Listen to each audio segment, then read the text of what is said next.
Irmãos queridos, nós vamos abrir a palavra de Deus na carta de Tiago, capítulo 2.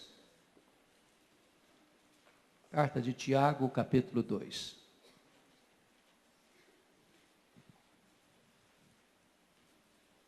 E vamos ler todo esse capítulo dos versos 1º ao 26º. Meus irmãos, não tenhais a fé em nosso Senhor Jesus Cristo, Senhor da glória, em acepção de pessoas. Se, portanto, entrar na vossa sinagoga algum homem com anéis de ouro nos dedos, em trajos de luxo, e entrar também algum pobre andrajoso, e tratardes com deferência o que tem os trajos de luxo, e lhe disserdes: tu assenta-te aqui, em lugar de honra. E disserdes ao pobre: tu fica ali, em pé, ou assenta-te aqui, abaixo do estrado dos meus pés. Não fizestes distinção entre vós mesmos? E não vos tornastes juízes, tomados de perversos pensamentos? Ouvi, meus amados irmãos, não escolheu Deus os que para o mundo são pobres, para serem ricos em fé e herdeiros do reino que ele prometeu aos que o amam? Entretanto, vós outros menosprezastes o pobre. Não são os ricos que vos oprimem, e não são eles que vos arrastam para tribunais? Não são eles os que blasfemam o bom nome que sobre vós foi invocado? Se vós, contudo, observais a lei régia segundo a Escritura: amarás o teu próximo como a ti mesmo, fazeis bem. Se todavia fazeis acepção de pessoas, cometeis pecado, sendo arguidos pela lei como transgressores. Pois qualquer que guarda toda a lei, mas tropeça em um só ponto, se torna culpado de todos. Porquanto aquele que disse: não adulterarás, também ordenou: não matarás. Ora, se não adulteras, porém matas, vens a ser transgressor da lei. Falai de tal maneira e de tal maneira procedei, como aqueles que hão de ser julgados pela lei da liberdade. Porque o juízo é sem misericórdia para aquele que não usou de misericórdia. A misericórdia triunfa sobre o juízo. Meus irmãos, qual é o proveito se alguém disser que tem fé, mas não tiver obras? Pode acaso semelhante fé salvá-lo? Se um irmão ou uma irmã estiverem carecidos de roupa e necessitados do alimento cotidiano, e qualquer dentre vós lhes disser: ide em paz, aquecei-vos e fartai-vos, sem contudo lhes dar o necessário para o corpo, qual é o proveito disso? Assim também a fé, se não tiver obras, por si só, está morta. Mas alguém dirá: tu tens fé e eu tenho obras. Mostra-me essa tua fé sem as obras, e eu com as obras te mostrarei a minha fé. Crês tu que Deus é um só? Fazes bem. Até os demônios creem e tremem.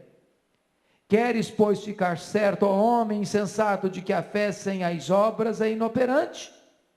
Não foi por obras que Abraão, o nosso pai, foi justificado quando ofereceu sobre o altar o próprio filho Isaque?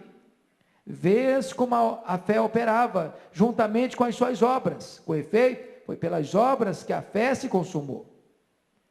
E se cumpriu a Escritura, a qual diz: ora, Abraão creu em Deus, e isto lhe foi imputado para a justiça. E foi chamado amigo de Deus. Verificais que uma pessoa é justificada por obras, e não por fé somente. De igual modo, não foi também justificada por obras a meretriz Raabe, quando acolheu os homissários e os fez partir por outro caminho? Porque assim como o corpo sem o espírito é morto, assim também a fé sem obras é morta.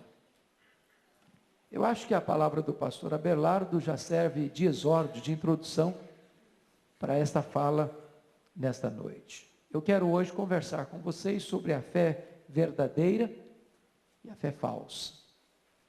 Este capítulo 2 de Tiago, talvez é um dos mais importantes da Bíblia. Isso porque muitos estudiosos sérios da Bíblia não conseguiram entendê-lo. Exemplo disso foi Martinho Lutero, que ao examinar esta carta de Tiago, pensou que Tiago estaria aqui contradizendo o que o apóstolo Paulo ensinou na sua carta aos Romanos. Porque lá, no capítulo 3, versículo 8 de Romanos, Paulo afirmou categoricamente que nós somos justificados pela fé, independentemente das obras da lei.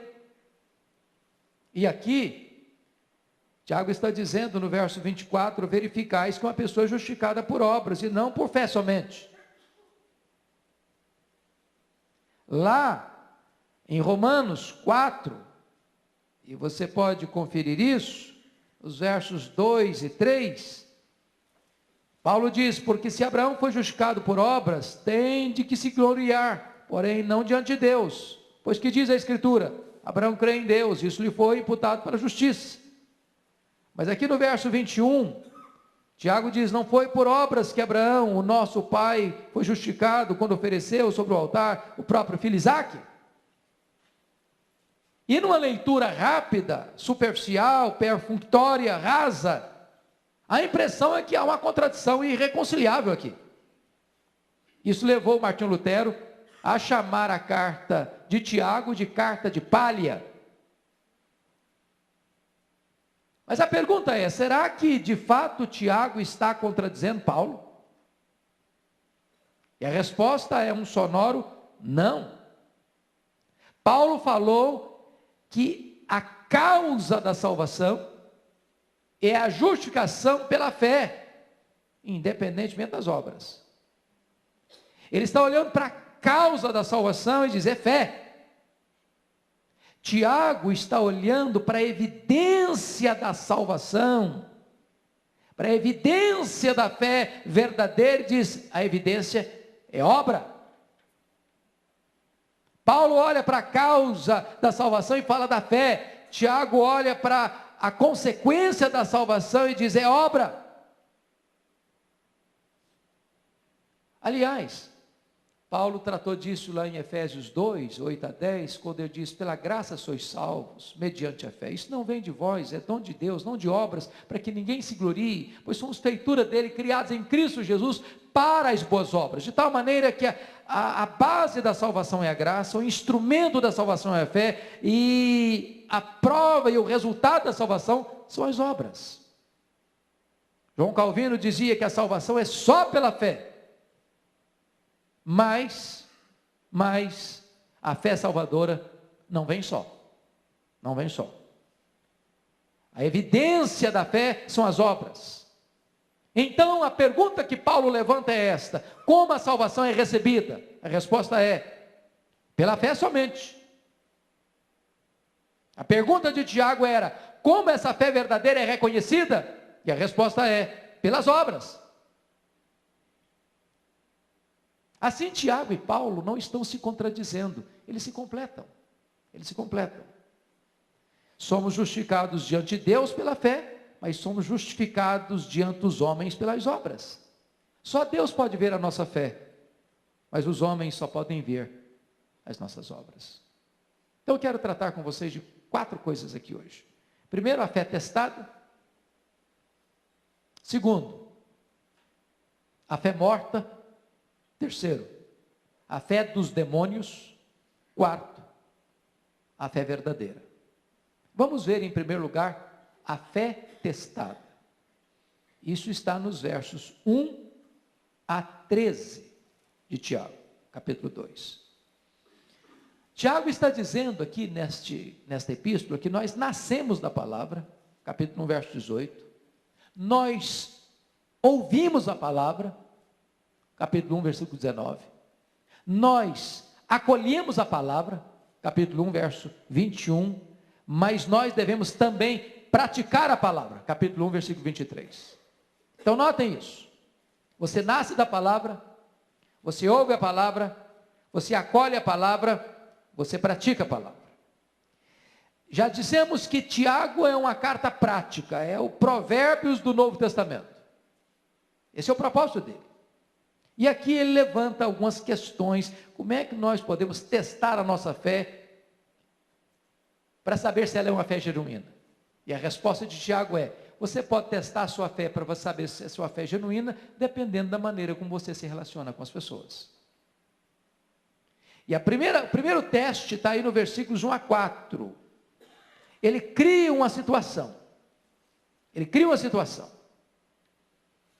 E ele imagina você na sinagoga. Vamos tirar a sinagoga do lado, vamos pensar no templo, na igreja. Você é membro da igreja, você é o pastor da igreja, você é um líder da igreja, você trabalha na recepção da igreja, e de repente entra na igreja um cidadão, com os dedos cheios de anéis, de ouro, trajando vestes de luxo. E aí você dá uma recepção 5 estrelas para essa pessoa. Aí você introduz essa pessoa para um lugar de destaque. Mas em seguida entra um irmão muito pobre, coitado, nem roupa boa tem, é um andrajo, uma roupa velha, surrada, batida. Aí você nem dá bom dia para o abençoado, não. Você diz: fica aí. Ó, fica de pé lá. Ou então vem cá, se assenta aqui, debaixo dos meus pés. Aí Tiago pergunta: vocês acham que isso é demonstrar fé verdadeira? Fazendo acepção de pessoas? Fazendo distinção entre pessoas, entre rico e pobre? Entre bonito e feio? Entre doutor e letrado? Entre gente conhecida, famosa e gente desconhecida? E ele começa então a mostrar o seguinte, no versículo 4: não fizeste distinção entre vós mesmos e não vos tornaste juízes tomados de perversos pensamentos. Então você pode começar a diagnosticar, a botar o prumo de Deus aí na sua fé, para saber se ela é verdadeira ou falsa, dependendo da maneira como você trata as pessoas. Se você valoriza o ser humano pela roupa que ele veste, pelo dinheiro que ele tem, pelos títulos que ele ostenta, pelo lugar que ele mora, pelo carro que ele anda, pela popularidade que ele possui, então a sua fé está provada numa fé verdadeira. Segunda coisa, segundo teste, a graça de Deus. Olha comigo os versículos 5 a 7. Que ele diz o seguinte: ouvi, meus amados irmãos, não escolheu Deus os que para o mundo são pobres, para serem ricos em fé e herdeiros do reino que ele prometeu aos que o amam. E aí começa a falar da soberana graça de Deus. Que critério Deus usa para escolher alguém para a salvação? Eu pergunto a vocês. Que critério? Pela conta bancária? Pelos diplomas que a pessoa bota na parede do escritório? Pelo bairro que ele mora? Pela casa que ele mora? Pela roupa que ele veste? Pelos restaurantes que ele frequenta? Pelo volume da sua conta bancária? E Tiago começa então a desbastar e desconstruir essa ideia de acepção de pessoas, mostrando o seguinte: que o critério de Deus não é esse. Deus chama os que não são para envergonhar os que são. Deus é capaz de pegar o pobre necessitado do monturo e o fazer se assentar-se entre príncipes. Não são muitos que Deus chama de nobre nascimento? E então, através da graça de Deus que nos chama para a salvação, Tiago está argumentando para nós que Deus não faz acepção de pessoas. Aliás, Deus não faz nem escolha do pobre, nem escolha do rico. Para Deus não tem pobre, não tem rico, não tem doutor, não tem analfabeto, não tem branco, não tem negro, não tem amarelo. Para Deus todo mundo tem o mesmo valor. Mesmo valor. Terceiro, ele usa o argumento agora da palavra de Deus. Veja comigo os versos 8 a 11. Se vós, contudo, observais a lei régia segundo a Escritura, amarás o teu próximo a ti mesmo, fazeis bem. Se todavia fazeis acepção de pessoas, cometeis pecado. Então, como é que eu posso dizer, eu estou obedecendo a lei régia da Bíblia? Qual é a lei régia da Bíblia? amarás teu próximo como a ti mesmo. Ele pegou o lado horizontal. Por quê? Porque ele está tratando de coisa prática. Se eu fosse pegar a lei régia completa, como é que é a lei régia completa? Amarás, pois, o Senhor teu Deus de todo o teu coração, de toda a tua força, todo o teu entendimento, e ao teu próximo como a ti mesmo. Mas já que ele está tratando da questão de acepção de pessoas, ele vai direto no ponto. Direto no ponto. Como é que você pode amar o seu próximo com você mesmo se você faz acepção de pessoas? Se para você tem gente A, gente B, gente C, gente D, como o extrato social apresenta. Então, onde tem acepção de pessoas, aí tem transgressão da lei régia. Rege. Aí o primeiro mandamento da lei de Deus, o segundo mandamento da lei de Deus, já está sendo quebrado. Já é um transgressor. E você vai notar, por gentileza, o que ele vai tratar na questão de quebrar a lei. Porque quebrar a lei é um fato curioso. A Bíblia diz, não adulterarás. Bom, você diz, eu não adultero. Você mata? Então você é transgressor. Eu nunca matei ninguém, você adulterou? Transgressor da lei. Ele está citando dois exemplos. Mas eu nunca adulterei nem matei. Você fala mal dos outros? Quebrou a lei. E aí chega o verso 10, e esse verso 10 é um peso para você e para mim, viu? Olha o que está escrito aí. Olha para mim, olha o que está escrito aí. Pois qualquer que guardar toda a lei, mas tropece um só ponto, se torna culpado de todos. Sabe por quê? Porque a lei de Deus é reta. Ontem, aqui na escola dominical, nós usamos a ilustração que Paulo usou em Romanos 7, 1 a 3.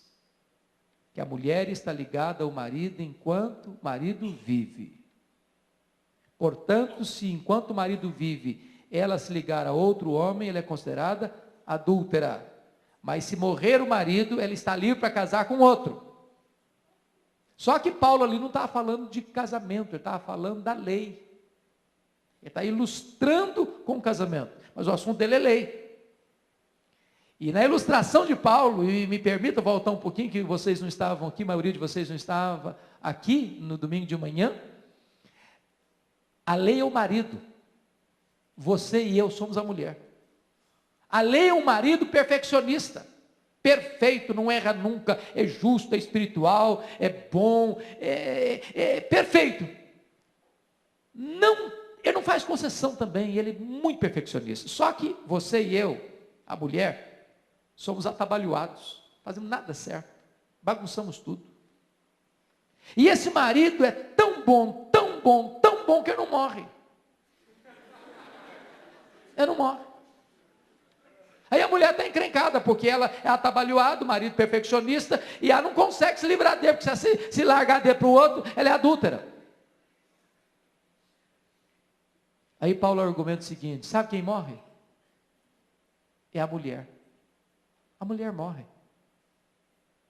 E quando alguém morre, sabe o que acontece? O casamento acaba, não tem casamento depois da morte.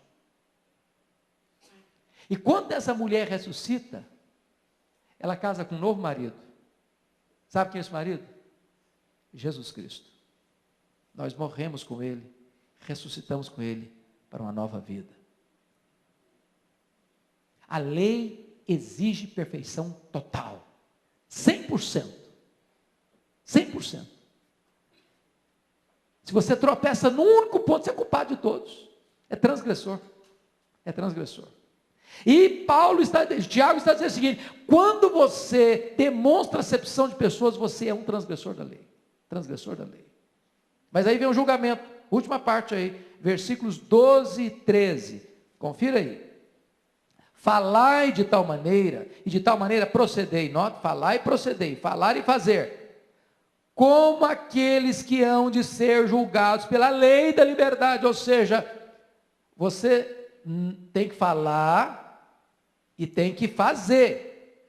Porque aí tem palavras. Palavras de quê? Palavras de acepção. Olha aí o versículo 3.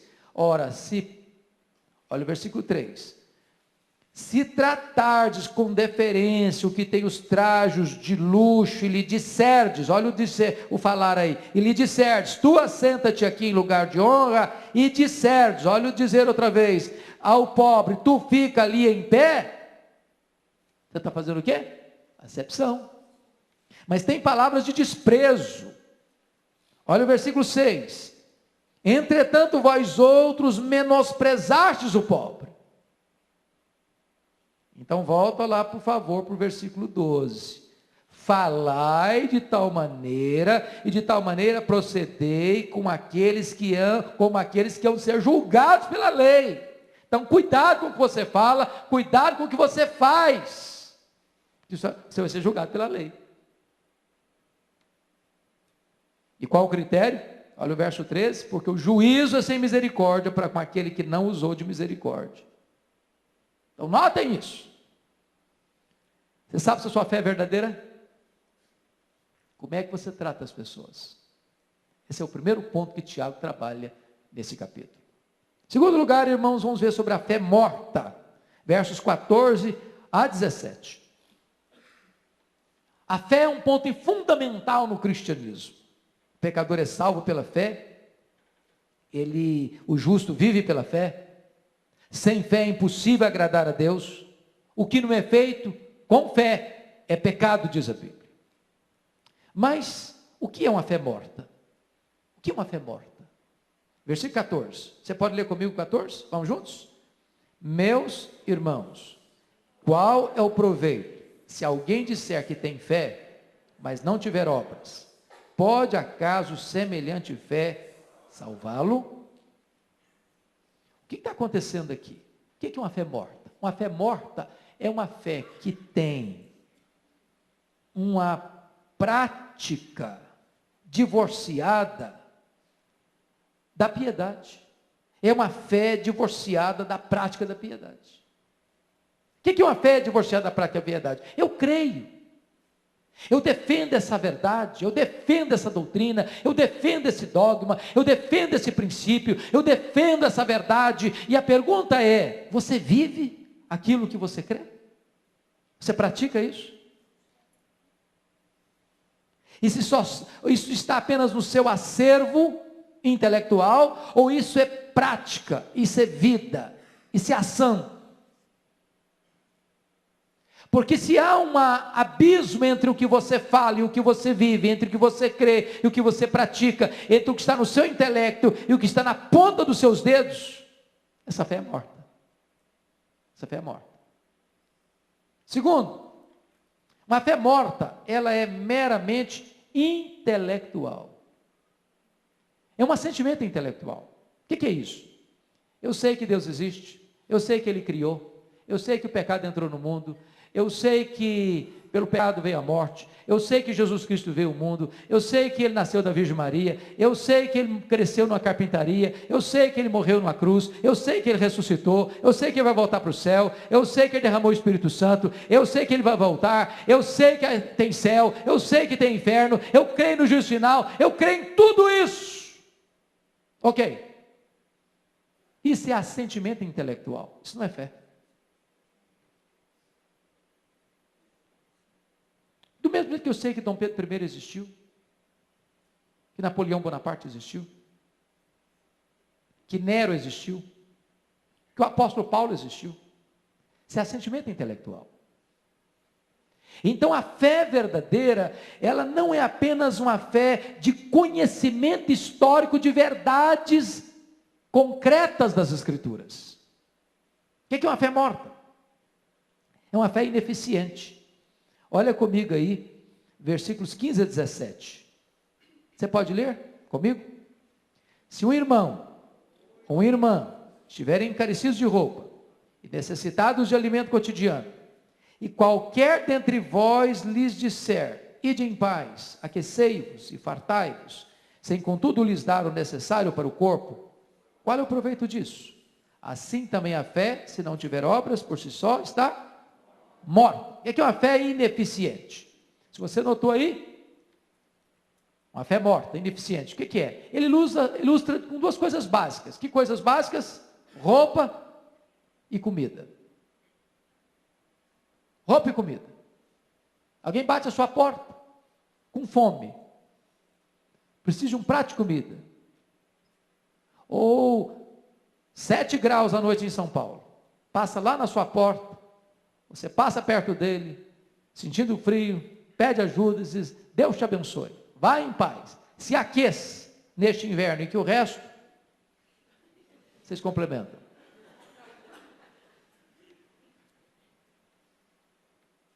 Tiago está tratando de coisas básicas.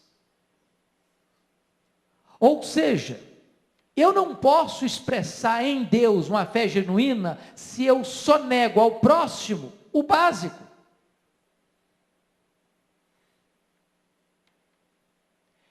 E é claro que o Tiago não está dizendo que se você der comida para o pobre, roupa para o nu, você está salvo. Ele não está dizendo isso. O que ele está dizendo é que você não pode dizer que está salvo se você não tem expressão da fé salvadora no seu coração, traduzida em obras.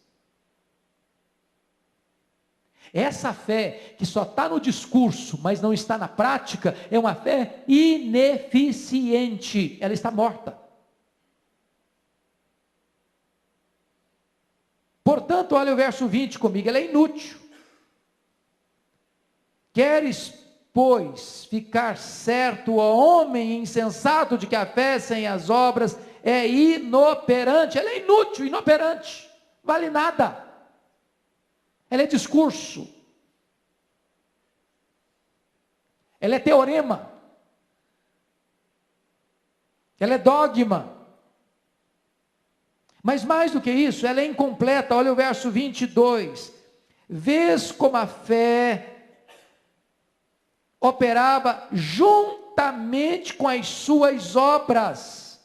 Com efeito, foi pelas obras que a fé se consumou. E ele cita o caso de Abraão, que creu em Deus. Isso lhe foi imputado para a justiça. Mas como creu em Deus? Em que sentido Abraão creu em Deus e foi imputado para a justiça? Foi quando Deus apareceu para ele, dizendo para ele confiar na promessa. Ele disse: mas Senhor, como é que eu vou confiar na promessa? O filho da promessa não nasceu, eu só tenho aqui em casa um servo chamado Eliezer, e aí, Senhor? Aí Deus disse: então sai da tenda, Abraão, sai da tenda, olha para o céu, veja as estrelas. Quantas estrelas? Assim será numerosa a tua descendência. Diz a Bíblia que Abraão creu. Isso foi imputado para a justiça. Aí, no tempo devido, Deus cumpriu a promessa. O filho da promessa nasceu. Ele já tinha 100 anos. Aí agora o menino já estava adolescente, talvez jovem. E Deus chega para ele e diz: agora, Abraão, vai ao Monte Moriá e oferece ali em sacrifício teu único filho a quem tu amas. Essa fé não é apenas intelectiva, essa fé exige uma ação. Uma ação. Esse crer do capítulo 15, versículo 6 é subjetivo, ele creu. Ele creu.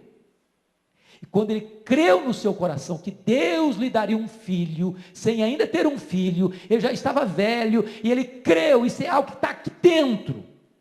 Ele foi justificado pela fé.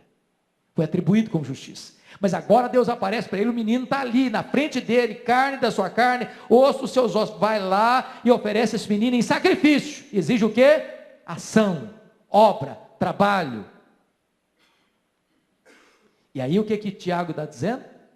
Que essa obra cooperou com a fé.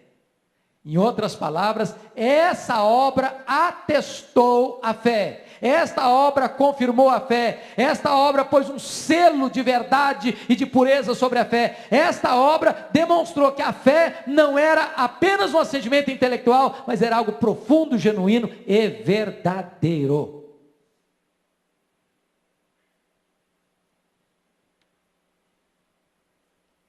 E aí Tiago então vai dizer que essa fé que não opera em obras, que não se demonstra através de obras, é uma fé morta. Olha o verso 17 comigo. Vamos ler juntos, 17?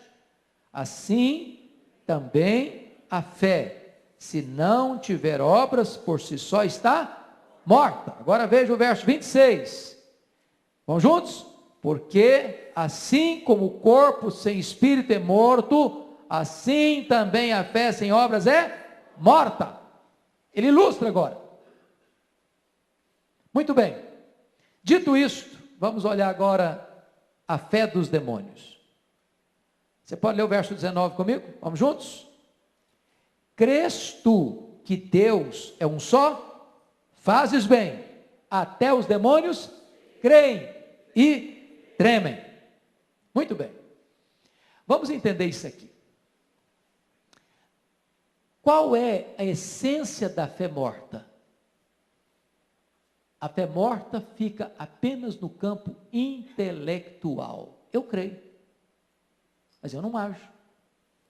Eu creio, mas eu não pratico. Eu creio, mas eu não faço. Eu creio, mas eu não demonstro. Essa é a fé morta. Qual é a fé dos demônios? A fé dos demônios avança um pouco mais. A fé dos demônios tem um elemento intelectual, ele crê, e tem um elemento emocional, ele treme. Então deixa eu dizer uma coisa para você.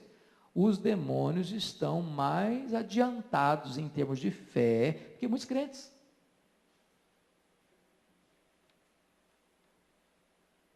Eu até diria que os demônios são mais crentes do que muitos crentes.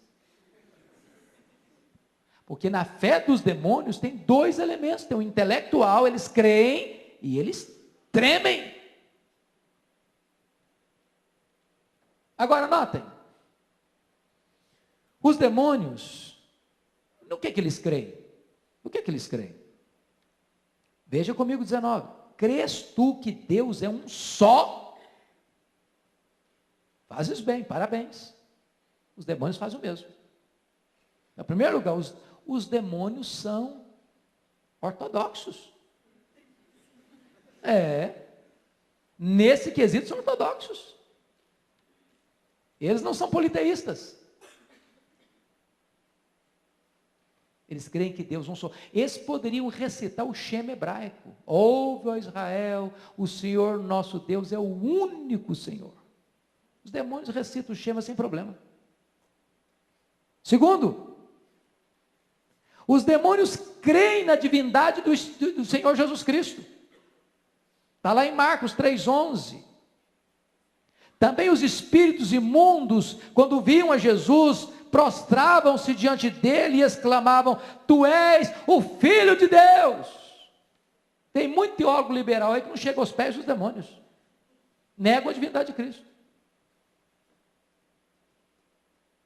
Terceiro, os demônios creem na existência de um lugar de penalidades eternas. Está escrito lá em Lucas 8,31, rogavam-lhe que não os mandasse sair para o abismo. Está lá naquela história lá do Gadareno. Então os demônios creem que tem inferno, tem muito crente, tem muito teólogo, tem muita igreja por aí fora que não crê em inferno. Os demônios estão mais adiantados que eles, em termos de fé.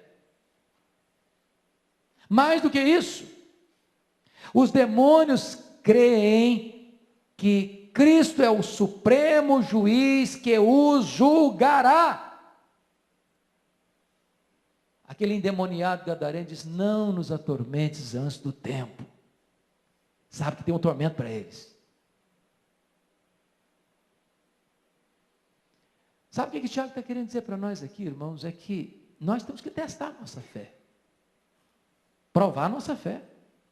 Para saber se de fato nós estamos abraçando e professando uma fé genuína, porque tem muitos que dizem que creem, mas não estão salvos. Muitos naquele dia vão me dizer: Senhor, Senhor, porventura não profetizamos em Teu nome, não fizemos milagres em Teu nome, não expelimos demônios em Teu nome? E Jesus vai dizer: apartai-vos de mim, vós os que praticais a iniquidade. Ou seja, essa questão do crer sem o fazer, essa questão do crer sem o praticar, é um perigo, é uma fé falsa, é uma fé espúria, é uma fé morta. Mas os demônios estão além desse tipo de fé, e eles estão condenados a uma perdição eterna. Eu termino então, tratando em último lugar sobre a fé salvadora. Versículos 20 a 26.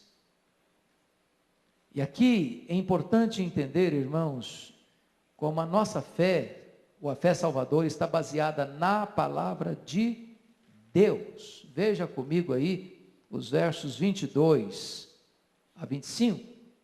Vês como a fé operava juntamente com as suas obras.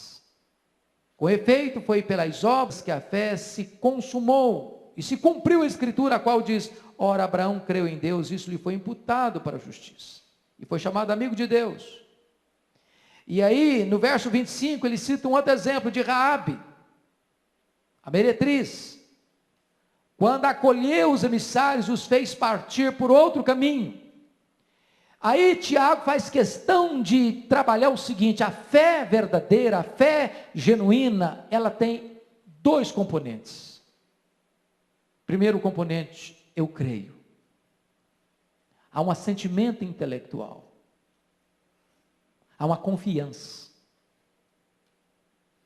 E aí o que eu faço? Eu pratico o que eu creio. Ele dá dois exemplos. Primeiro exemplo de Abraão. Quando Deus vai e oferece o teu filho. Abraão não discutiu, Abraão não pediu tempo, Abraão não duvidou, Abraão não se esperneou, Abraão não foi falar para Sara para ver se a coisa mudava, Abraão prontamente obedeceu. Essa é a fé verdadeira. Eu cito o exemplo de Raabe, aquela meretriz que morava em Jericó, que ao ver os espias, ela os abriga para que eles não fossem mortos, e depois os protege, os envia para outro caminho para que eles não fossem mortos.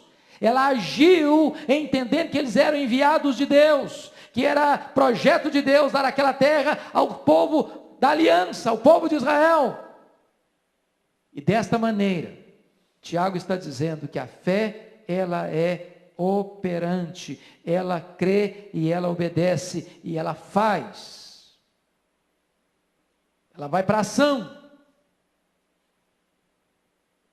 E aqui eu pergunto a você o seguinte: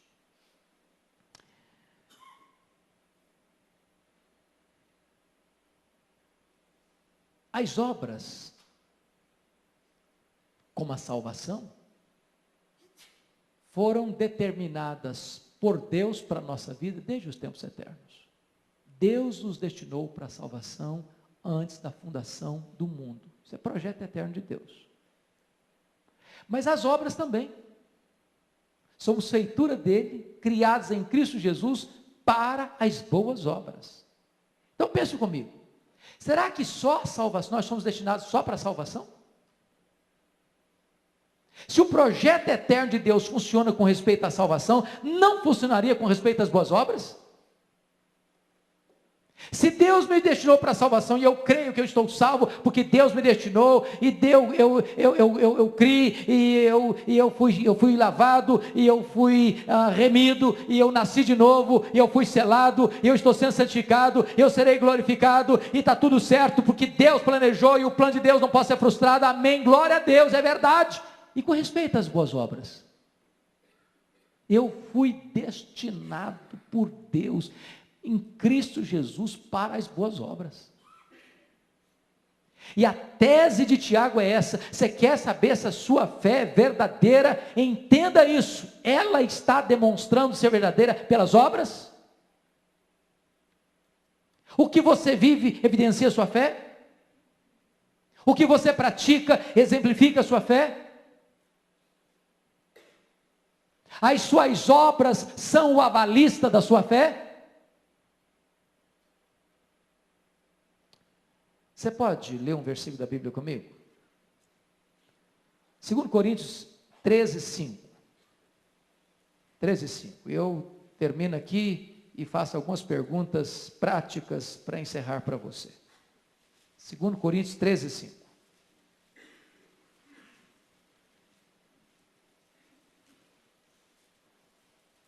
É possível nós lermos a uma só voz, mas ler com convicção, com voz alta, com voz firme, para que essa voz entre nos nossos ouvidos e ecoe no nosso coração. Vamos juntos? Examinai-vos a vós mesmos, se realmente estáis na fé. Provai-vos a vós mesmos. Ou não reconheceis que Jesus Cristo está em vós, se não é que já estáis reprovados? Examinai-vos a vós mesmos, se realmente estáis na fé. Provai-vos a vós mesmos.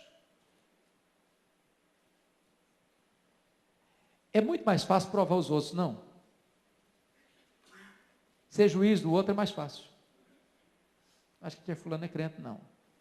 Ah, aquele lá, que é isso? Nós somos duros com os outros, complacentes com nós mesmos. Examinai-vos, provai-vos. E eu quero concluir fazendo algumas perguntas para você.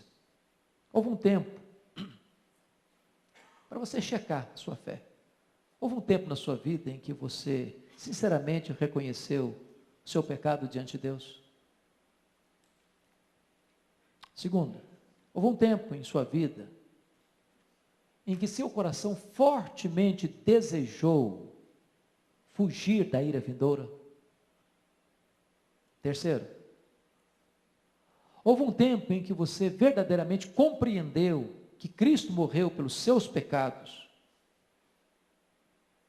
e você já admitiu e reconheceu que você não pode salvar a você mesmo, limpar a você mesmo, purificar a você mesmo?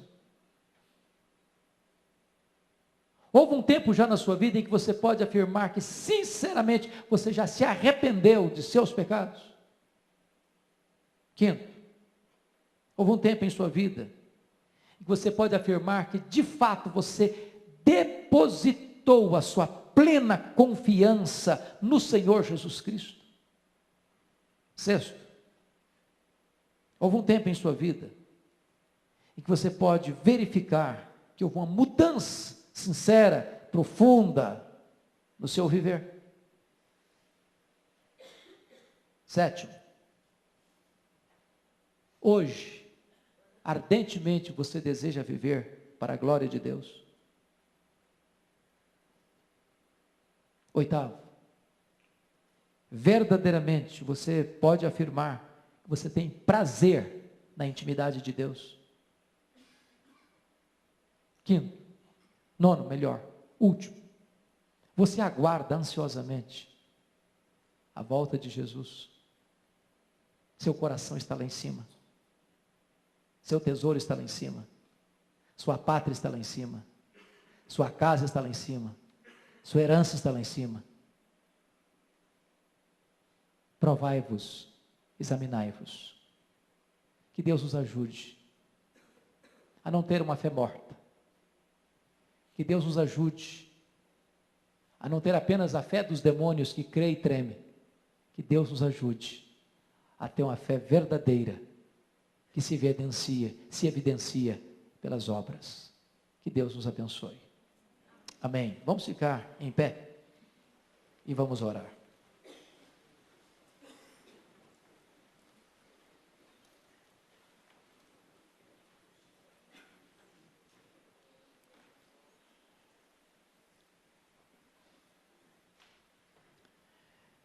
Deus, nós estamos diante do escrutínio da Tua palavra. E nós não temos como fugir. Nós não temos como nos esquivar. Nós não temos como enganar o nosso próprio coração, driblar a nossa própria consciência. Nós não temos como botar uma máscara de piedade e passar uma ideia de que nós estamos bem,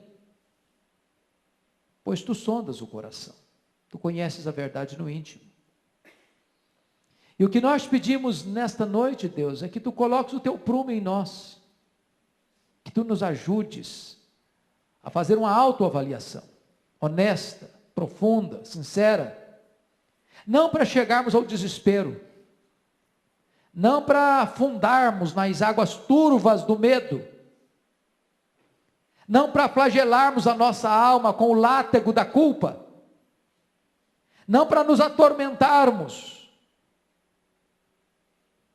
com a consciência de que estamos arruinados e perdidos. Não, Deus, ajuda-nos a examinarmos-nos a nós mesmos, para corrermos para os braços de Jesus, para encontrarmos nele abrigo, perdão, salvação, vida eterna. Ó Deus, a tua palavra diz que tu és o Deus que dá o arrependimento para a vida e a fé salvadora. Produz no coração de cada pessoa que está aqui, se porventura ainda não aconteceu, a bênção da fé salvadora. Fé genuína, fé que se evidencia em obras, fé que se traduz em ações concretas e práticas no teu reino, para a glória do teu nome. Abençoa o teu povo, anima o teu povo, e levanta o teu povo, Deus, para agir de maneira prática no dia a dia, que nós sejamos abençoadores, que ao vermos o nu possamos vesti-lo, que ao vermos o faminto possamos alimentá-lo, que ao vermos o sedento possamos dessedentá-lo, que ao olharmos para o doente possamos nos compadecer dele e visitá-lo, que nós possamos olhar para o encarcerado como se encarcerado fôssemos, em nome de Jesus. Desperta o nosso coração para termos a mesma misericórdia que Jesus Cristo nos teve, porque o juízo será sem misericórdia para aquele que não exerce misericórdia. Compadece-te de nós e restaura a nossa sorte, em nome de Jesus. Amém.